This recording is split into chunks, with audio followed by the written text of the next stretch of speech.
Sitkom lagi, Sida Komunitas lagi. Yes, kalau biasanya kita Sida Komunitas ke tempat mereka kopdar, kali ini kami mengundang teman-teman komunitas nih dalam acara forum Sida Komunitas.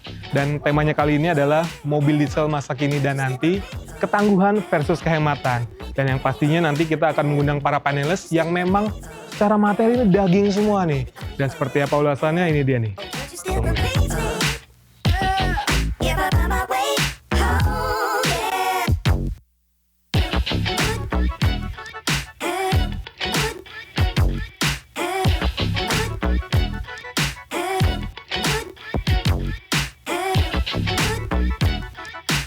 Selamat pagi rekan-rekan semua. Assalamualaikum warahmatullahi wabarakatuh.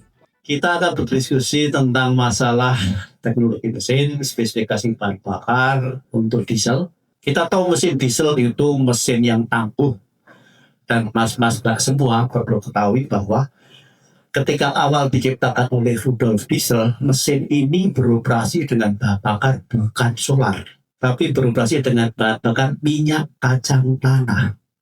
Jadi sudah dari awal memang mesin diesel ini didesain untuk bisa beroperasi dengan bahan bakar nabati. Pembakaran terjadi karena akibat kompresi, temperatur nyala dari campuran bahan bakar udara tercapai, lalu kemudian terjadilah pembakaran. Ya, nah karena pembakarannya itu spontan, maka akan banyak titik yang mengalami pembakaran. Kalau tanah rendah, artinya respon untuk terbakarnya itu lambat, maka pembakarannya hanya pada beberapa titik tertentu, sehingga mesin diesel lama kita dengar suaranya kasar. Tetapi untuk mesin diesel yang baru, karena kompresinya bisa lebih tinggi, pembakarannya di lebih banyak titik, sehingga suaranya lebih halus. Apalagi kalau kita menggunakan bahan bakar yang numbernya tinggi. Begitu diinjeksikan, responnya cepat, langsung terbakar di hampir semua tempat di dalam ruang bakar. Dan itulah kemudian suaranya halus. Jadi kalau kita berdiri di sebelah mobil sedan diesel dengan merek yang high-end, kita nggak sulit untuk menebak ini mesinnya diesel atau bensin, karena dua-duanya suaranya halus.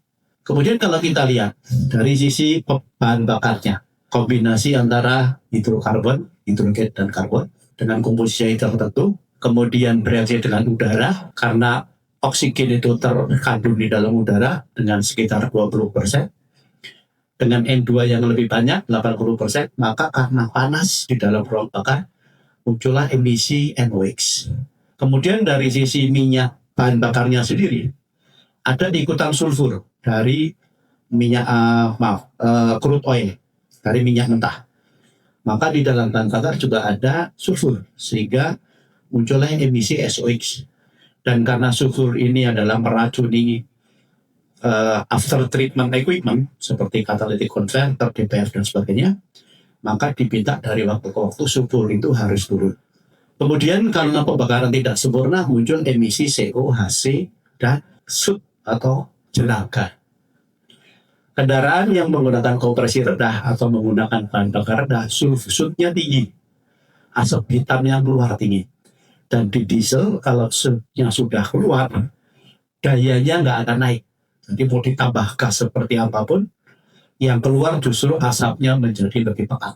Emisi NOx itu memberikan gangguan kesehatan, pembentukan ozon troposfer berarti di permukaan bumi, kemudian pembentukan kabut asap, hujan asam, dan pembentukan partikulat 2,5 mikron. Sedangkan emisi C atau SOx, gangguan kesehatan, ispa, menurunkan kualitas udara, dan mesin kotor. Karena itu waktu itu pernah Eropa itu ingin fokus ke mobil diesel karena emisinya yang hanya 20% dibanding bensin. Jadi walaupun kelihatannya pengepul asap hitam, tapi emisi totalnya itu lebih rendah, hanya 1/5 bensin. Tetapi masalah NOx dan SOx itulah yang kemudian membatasi, apalagi setelah ada kasus diesel yang oleh ini. Ya. Jadi di sini kalau kita lihat, harus ada kesesuaian antara injection timing dengan setan bahan bakar. Karena makin tinggi setan, respon untuk terbakarnya makin cepat. Terbalik dengan RON. Kalau makin tinggi RON, respon untuk terbakarnya justru makin lambat. Bagaimana dengan 1 Juli nanti? Ketika bahan bakar solar kita mengandung 50% biodiesel atau FAME atau B100. Kalau kita lihat beberapa kelebihan dari bahan bakar biosolar, setan numbernya 51, sementara Pertamina Dex setan numbernya 53. Jadi tergantung teknologi yang digunakan oleh Mas dan Mbak semua di mobil dieselnya lebih cocok menggunakan bahan bakar yang mana. Kandungan energinya 40 megajoule per kilogram. Karena solar itu kandungan energinya 43 megajoule per kilogram dan biodiesel hanya 37. Jadi kalau menggunakan biosolar rasa mobilnya lebih berat atau konsumsi lebih banyak, ya wajar. Karena kandungan energinya memang lebih rendah. Dibandingkan dengan Pertamina Dex, kira-kira turun berarti kita 3 dibagi 43 gitu ya. Kemudian masa jenis 0,847 lebih tinggi dibandingkan dengan Pertamina Dex, karena itulah biosolar tidak bisa disimpan dalam jangka panjang, mengingat pencampuran antara solar dengan biodieselnya hanya berlangsung secara fisik, tidak bereaksi secara kimia. Jadi kalau lama-lama yang berat pasti akan turun sehingga terpisah, atasnya solar, bawahnya biodiesel, dan bawah sekali adalah air. Di dalam Pertamina Dex itu ada aditif. Lalu pengaruhnya mana?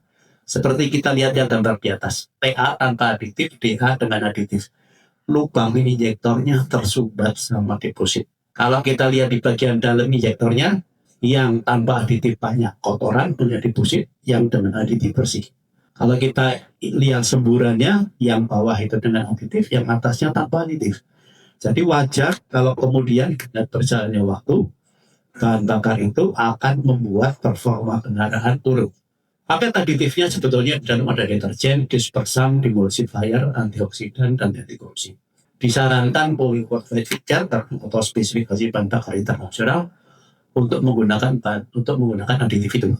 Atas maksimal penurunan daya pada pengujian menurut World Emission Standard, yaitu di CECF 98 yang diuji selama 60 jam, 8 hidung mesinnya, 4 jam mati, ulang sampai 60 jam, itu hanya 2%. Jadi lebih dari 2% tidak sesuai dengan spek. Menjaga kebersihan filter dan injektor, menjaga performa tetap stabil, memperlama usia pakai filter, memperlama usia pakai injektor, menghemat konsumsi bahan bakar. Kalau saya campur gimana Pak Yus? Saya isi biosolar, B50 nanti, separuh saya isi Pertamina Dex separuh. Gimana setan numbernya? Setan numbernya kalau separuh-separuh yang pas abu, tambah 53 bagi 2. Jadi 52, naik sedikit. Tapi kalau setan numbernya tinggi, kita harus lihat sesuai nggak dengan injection timingnya. Ya. Nah, dengan aditifnya gimana? Aditifnya tinggal separuh. Efektivitasnya seperti apa? Turun. Jadi kalau misalnya dengan aditif kadar tertentu, tidak ada power loss lebih dari 2%, karena sekarang kadarnya tinggal separuh, mungkin ada power loss yang bisa jadi sudah lebih dari 2%. Nah, lalu kemudian sekarang rame. Kalau B50 nanti setelah 1 Juli, hati-hati dengan mesin diesel apa? Ya, sekarang beredar isu seperti itu. Tapi kalau kita lihat roadmap yang sudah berjalan, biodiesel itu kita pakai sejak tahun 2008, ya, dengan 2,5%, terus naik terus sampai nanti 50%. Artinya, kalau selama perjalanan itu seal, gasket, selang dan sebagainya tidak ada masalah, mestinya di B50 juga tidak ada masalah.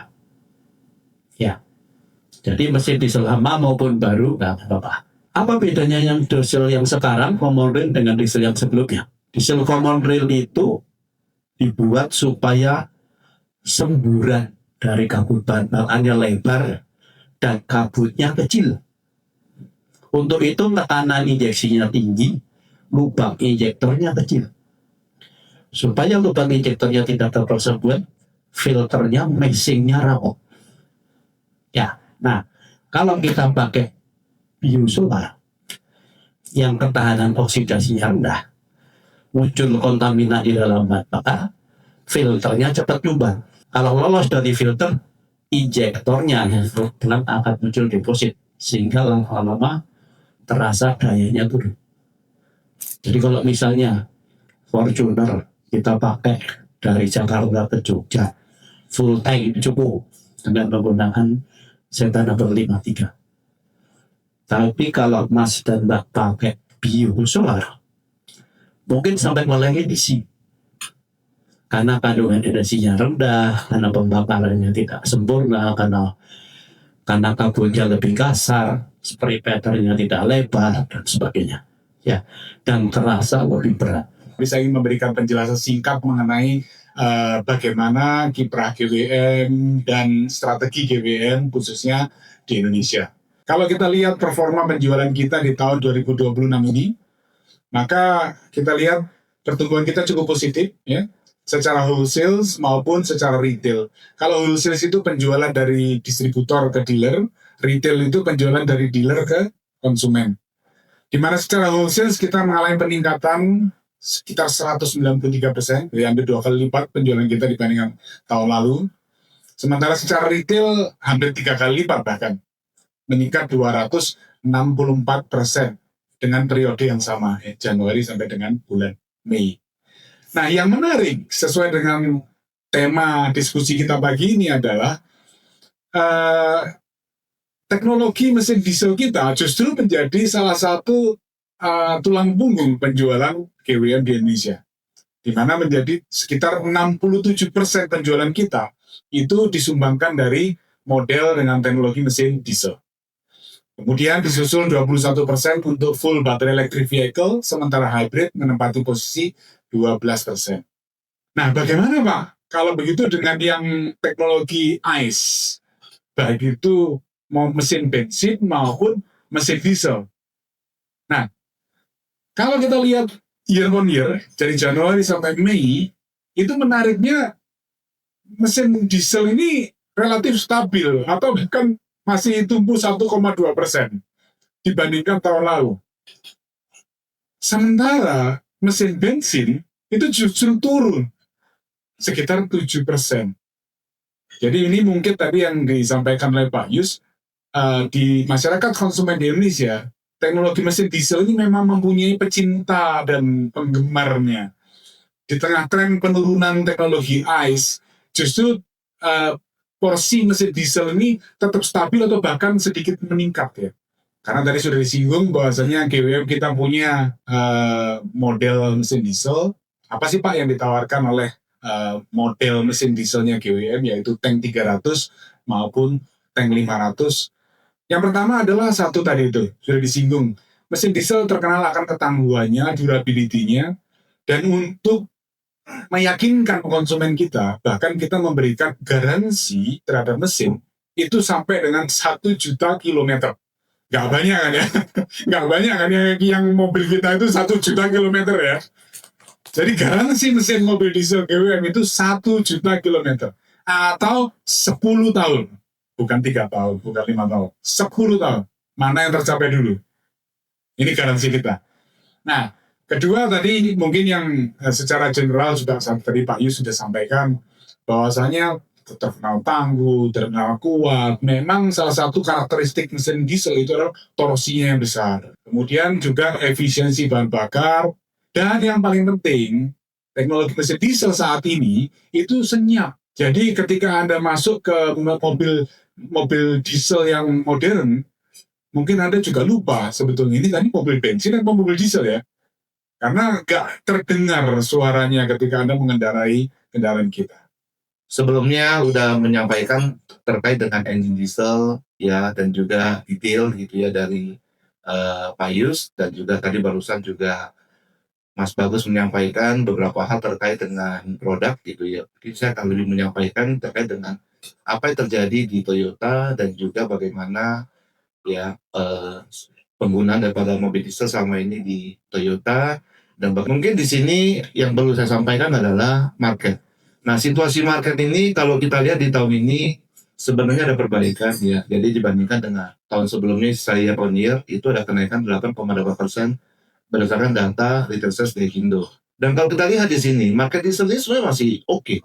Ya, kalau melihat dari 2022 sampai dengan 2026, sebenarnya cenderung memang bermain di level 19 sampai dengan 20%. Jadi sebenarnya secara animo ya dan juga tren ini masih cukup kuat ya dan stabil gitu untuk market Indonesia. Nah, kalau kita lihat bagaimana dengan Auto 2000.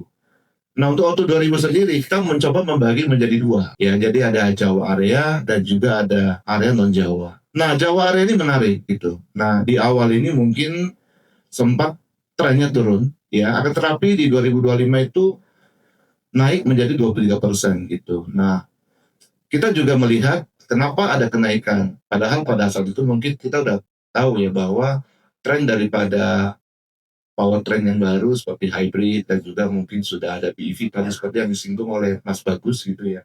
Nah, itu udah mulai terjadi. Ternyata secara tren ini justru mengalami peningkatan. Ya, dan juga kalau kita lihat di daerah non Jawa, di area non Jawa ini juga lebih dahsyat gitu. Di 2025 komposisi penjualan diesel itu di 34%, ya terutama di Sumatera dan Kalimantan. Nah, ternyata dari hal tersebut kami melihat sebenarnya memang masih ada brand image gitu ya, mindset bahwa kendaraan diesel itu masih dianggap sebagai kendaraan memang yang handal gitu ya dan juga memang tangguh. Nah, 2025 itu memang ada beberapa kejadian ya, kejadian luar biasa. Waktu itu mungkin rekan-rekan tahu ada kondisi banjir gitu ya di beberapa tempat. Nah, ternyata memang salah satu produk kami seperti Fortuner ini mendapatkan animo yang cukup luar biasa gitu. Nah, diantar memang tangguh dan juga mungkin mampu gitu ya untuk menghadapi situasi itu. Nah, ini juga men-trigger salah satunya adalah peningkatan terhadap penjualan daripada diesel. Ya, di samping itu juga tetap di luar Jawa terutama gitu ya. Orang masih menganggap diesel itu kuat, bandel, tahan lama, dan bisa dipakai dengan jangka waktu yang lama biarpun tidak ada garansi 1 juta kilometer. Ya, tapi secara branding, secara bukti, ya masih banyak Toyota yang sudah lebih dari 10 tahun mungkin ya, atau mungkin pengguna 1 juta kilometer lebih masih banyak bersilang di jalan-jalan gitu. Itu ya Mas Bagus ya, izin Mas Bagus. Jadi ya sebenarnya bagi Toyota di kami itu selalu mengacu pada aturan pemerintah. Ya kita tahu bahwa hari ini semua mobil itu di diesel itu sudah wajib ya mengikuti aturan emisi buang yaitu Euro 4 ya. Ya Pak Yus ya seperti itu. Nah Euro 4 ini tentunya kan memang ada beberapa kriteria gitu ya terhadap bahan bakar yang dibutuhkan. Salah satunya adalah apa? Yang terkait dengan tadi ada setan dan juga ada sulfur gitu. Dan memang di sini kita sudah mengacu pada aturan yang ada dan mobil dari Toyota sendiri untuk powertrain diesel itu udah disesuaikan ya dengan bahan bakar yang tersedia di SPBU untuk saat ini dan memang ya ini kembali lagi menjadi pilihan daripada customer kita. Ya kita tahu penggunaan mobil terutama di luar Jawa gitu ya. Kalau ngeliat trek medannya, kondisi jalannya, jaraknya, ya dan juga jangan pernah membayangkan, saya nggak tahu teman-teman di sini ada dari luar Jawa mungkin. Kalau kita di Jawa mungkin dari Jakarta sampai Surabaya jalannya bagus mulus, jalan desa aja masih diaspal. Coba deh kalau mau coba trip dengan apa namanya feel ya Paris Dakar gitu ya. Nah boleh coba tuh. Ya di Sumatera ya mungkin kita bisa coba jalan-jalan yang treknya itu perkebunan gitu. Nah ini di sana akan terasa gitu ya bagaimana apa namanya mobil diesel ini juga menjadi salah satu mobil yang sangat diandalkan gitu. Jadi Kalimantan mungkin area pertambangan dan juga ada perkebunan. Nah ini juga jadi pilihan. Nah kemudian kalau kita lihat mesin diesel itu seperti apa perkembangannya? Ya tadi mungkin sudah disampaikan oleh Pak Yus juga sangat detail dan juga evolusi pada diesel. Nah, saya hanya menyampaikan begini. Di Toyota sendiri, kita itu sebenarnya sudah menggunakan model diesel, di mana mostly semua engine diesel kita itu sudah menggunakan teknologi yang terakhir, ya seperti common rail gitu ya, dan juga sudah menggunakan turbo. Kalau teman-teman lihat di Fortuner, itu ada VGT. Itu adalah sistem turbo yang dikembangkan oleh Toyota. Nah, di sini memang bukan hanya masalah kuat ya, tapi model diesel ini sebenarnya butuh beberapa hal yang menjadi perhatian. Ini akan tercapai semua kalau seandainya bahan bakar itu sesuai dengan apa yang dibutuhkan. Tadi clear dengan disampaikan Pak Yus tadi bahwa bedanya pertama Pertamina Dex, Dexlight, bisa dengan thermal sulfur dan serial number-nya, dan juga biosolar. Nah itu seperti apa? Nah rasanya ini juga menjadi pertimbangan. Ya pada saat mengkonsumsi bahan bakar yang salah tentunya akan memberikan impact yang berbeda gitu. Jadi yang penting adalah gini, mobil diesel ini kalau mau awet, mau dipakai sampai belasan tahun, simple, perawatannya wajib. Sama seperti manusia, mau hidup panjang, check up-nya mesti rutin. Seperti itu, jangan sudah sakit baru kita check up. Nah yang kedua adalah memastikan bahwa penggunaan pasnya itu ya dihimbau menggunakan pas yang benar-benar yang original. Dimanapun juga standarisasi daripada quality yang pas yang digunakan itu akan berpengaruh terhadap kinerja daripada mesin kendaraan. Bahan bakar harus sesuai rekomendasi. Kalau yang dibutuhkan itu adalah bahan bakar memang dengan setan yang lebih tinggi, dengan sulfur yang lebih rendah, dihimbau menggunakan itu. Kalau enggak nanti seperti tadi sama Pak Yus, mau nyampe Jakarta Jogja ya itu cukup satu tangki, karena pakai yang bahan bakarnya berbeda itu bisa setengah jam mesti ngisi lagi. Tapi sekali lagi pilihan ada di pengguna kendaraan. Jadi kami menghimbau dan menyampaikan hal-hal yang perlu untuk dipertimbangkan demi mobilnya itu supaya bisa digunakan sampai 2 juta kilometer. Iya. Terima kasih Bapak Ibu semua. Sebagaimana kita tahu tugas berat pelumas untuk engine diesel ini selain berfungsi sebagai pelumasan secara fungsional ya, tapi dia punya tugas berat lainnya yaitu mengikat jelaga atau sub. Ini musuh besar. Tadi Prof. Yus bilang berat itu yang masalah jelaga ini. Ini asam yang memicu atau men-trigger terjadinya oksidasi, sehingga dibutuhkan performa pelumas yang tangguh. Nah, karena sifat dia asam, harus mempunyai performa TBN atau total basa number untuk menetralisir asam hasil pembakaran dari bahan bakar tadi. Ketika oksidasi, impactnya akan kemana-mana nih. Ketika kita makan, anggaplah saya sekarang penggemar gorengan, kan saya gorengan, tapi saya tidak men-treatment, saya tidak melakukan treatment. Treatment itu ya kita berbicara adalah maintenance dari engine diesel ini sendiri. Impactnya apa? Darah. Saya kolesterol tinggi, penyumbatan, dan segalanya. Itu impact. Jadi kalau kita berbicara antara bahan bakar dan pelumas, itu satu hal yang nggak bisa dipisahkan. Nah, ketika apalagi terjadi yang namanya tadi itu proses pengkabutan dari nozzle yang tidak sempurna, itu mengkontaminasi dari pelumas itu sendiri, netes. Sehingga kalau kita cek pelumas itu jadi fuel dilution yang ada di pelumasnya ya, Prof. Yus ya, kurang lebih. Sehingga apa? Pelumas cepat rusak. Karena apa? Bukan hanya asamnya juga atau oksidasinya yang tinggi, tapi secara viscosity dia akan mengencer. Akibat apa? Tetesan dari bahan bakar nozzle yang tidak bekerja secara optimal. Ini memang ada penurunan, itu kita mesti akuin ya.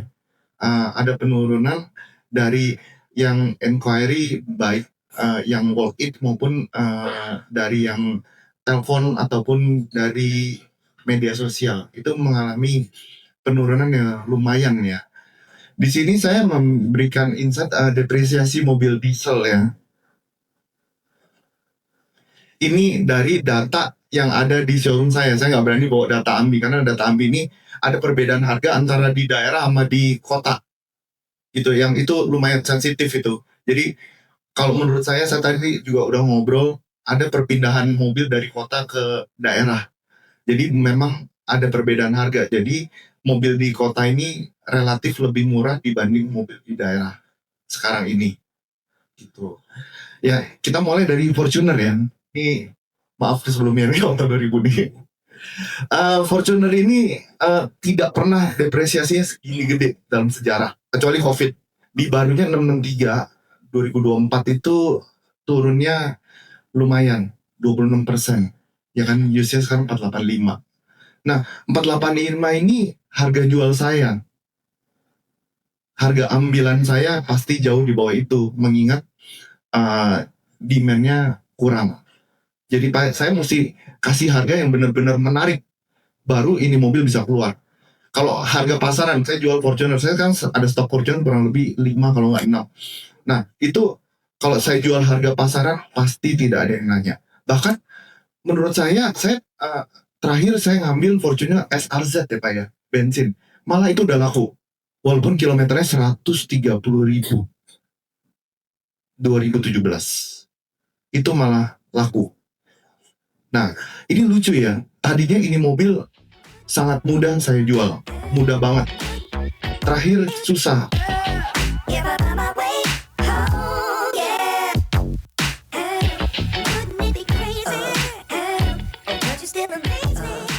Nama saya David dan saya dari Innova Community. Untuk hari ini tuh sangat keren ya menurut saya acaranya karena memberikan edukasi juga kepada kita sebagai pengguna diesel gitu ya.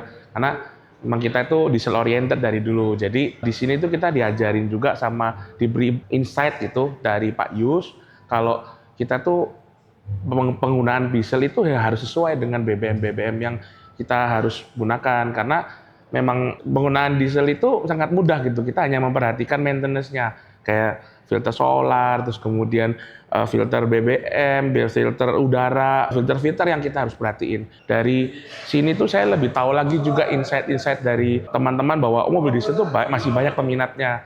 Masih banyak juga semua kalangan masyarakat Indonesia tuh masih memerlukan mobil diesel gitu. Jadi di sini kita semua bertukar sharing pikiran bahwa diesel itu nggak mati loh, banyak fanatik fansnya gitu di sana. Assalamualaikum, saya Raffi dari Double Cabin Indonesia. Acara hari ini bagus banget. Saya dari komunitas sebagai user diesel banyak dapat pencerahan, terutama dari Pak Yus tadi ya, langsung dari ahlinya, terutama dari segi mitos-mitos sih. Kita sekarang banyak dengar mitos-mitos. Nah di sini ternyata langsung dijawab secara saintifik. Jadi menurut saya ini sebuah pencerahan yang bagus banget dan harapannya semoga kedepannya dibikin lagi acara yang kayak gini. Gitu. Thank you. Nah teman-teman, itu dia forum Sidak Komunitas kali ini. Memang temanya karena mobil diesel juga kan. Tadi panelisnya itu semua informasinya, materinya, daging semua ya. Semua informasinya luar biasa. Dan banyak teman-teman dari komunitas dan juga jurnalis akhirnya tercerahkan nih. Seperti apa masa depan mesin diesel ini. Oke teman-teman, segitu dulu videonya. Terima kasih sudah nonton dan sampai jumpa nih di forum-forum Sidak Komunitas selanjutnya. Sampai jumpa.